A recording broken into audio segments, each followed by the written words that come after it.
Today we are going to learn about the scientific method. The scientific method is a series of steps scientists use to determine if they can prove something to be true or not. These are the basic parts. First, you must state your problem. The problem is the question being addressed. Yes or no questions are common because they are relatively easy to test. Or you could ask questions like, why is the sky blue? Or does ABC brand ketchup really come out of the bottle slower than XYZ brand ketchup like they claim in the commercial?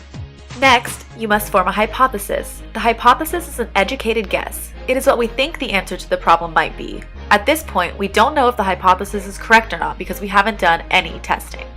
The procedure is the series of steps we are going to take to try to prove the hypothesis correct. This is also known as the experiment.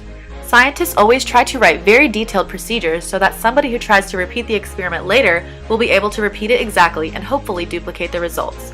When you design an experiment, you are controlling and measuring variables. It is not unusual to have to run and change a procedure several times to get it written down specifically enough. The data is the information that is collected when the procedure is run. It could be a series of observations, such as noticing different colors in the sky at different times of day, or it could be a lot of numbers, such as the time it takes for a bottle of ketchup to empty.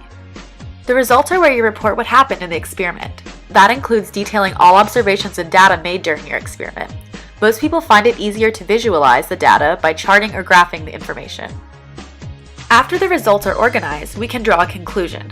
The conclusion can be, my hypothesis was correct, my hypothesis was incorrect, or even, I'm not sure if my hypothesis was correct. None of these conclusions should be seen as failures. Sometimes scientists learn more from an incorrect hypothesis than they do from a correct hypothesis.